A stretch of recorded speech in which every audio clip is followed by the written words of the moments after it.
Hello guys, welcome back to another YouTube video. My name's Veronica, and in today's video I'm going to be painting in my sketchbook, and as always I'm using my gouache paints. These are very beginner friendly in my opinion, so I love using these. For my sketchbook I'm going to be using my red moleskin sketchbook.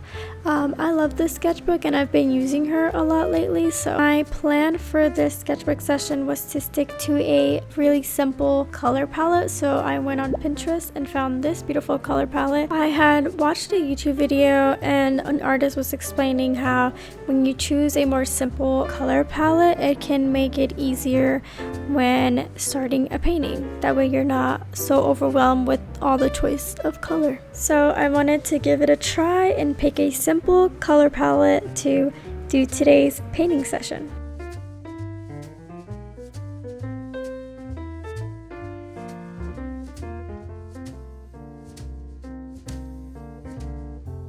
I think it's very important for you to swatch out your colors on your sketchbook. That way you kind of have an idea on how the gouache is either going to dry or how the colors are going to look together.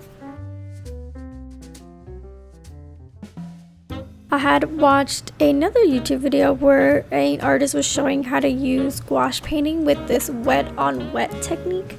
I've never really tried it and I don't think I've quite mastered it, but ideally you want to put wet paint kind of next to each other and they will blend together, because I wanted to have like a cool gradient background. I don't know if I did this correctly, but I'm definitely going to keep practicing this because I really like the way it looks. I had started making little shapes. I did a circle, a square, and a rectangle. I really don't know why. I saw someone else do this and I thought it was a good idea to just start off with shapes and go from there. And I was still testing out the wet on wet and failing horribly, but it's okay. And maybe if my paint wasn't completely dry, this would be a lot easier. So maybe don't use already dried gouache paint. I had decided that I wanted to use my water-soluble oil pastels to sketch out my drawing before I went in with my gouache painting.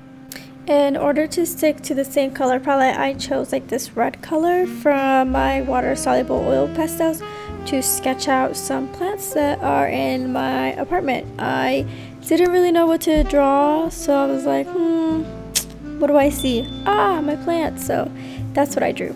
I did not use a reference today. I wanted to not use a reference because lately I've been using a lot of Pinterest reference, and then I feel like I have no creative anything in my mind. Like I'm just fully looking for references on Pinterest, so I wanted to be creative today and not use one.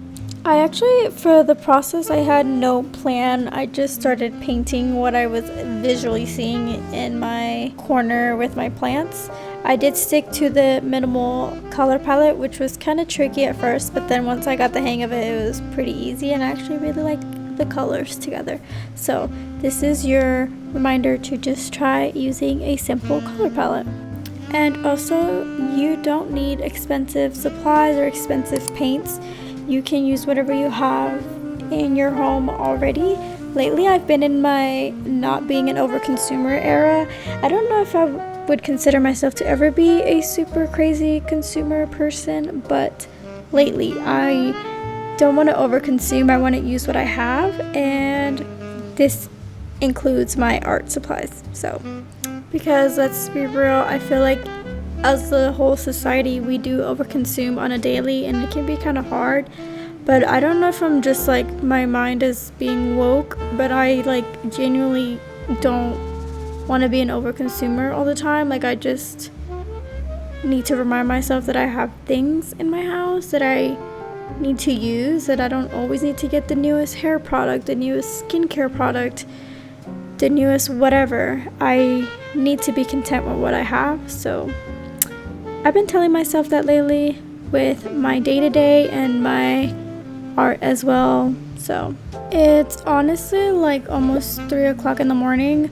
I wanted to get most of this video edited so that I could post it tomorrow, but anyways, I'm just yapping along and I think I'm getting sleepy, so I'm gonna let you guys watch the rest of this video without me yapping, and then we'll come back at the end.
shadow of a ponderosa pine, with the reasons for my crime burning up my mind. Alrighty guys, this is the completed sketchbook spread. I hope you guys enjoyed this cozy little sketch with me, and I will see you guys all in my next video. Bye bye.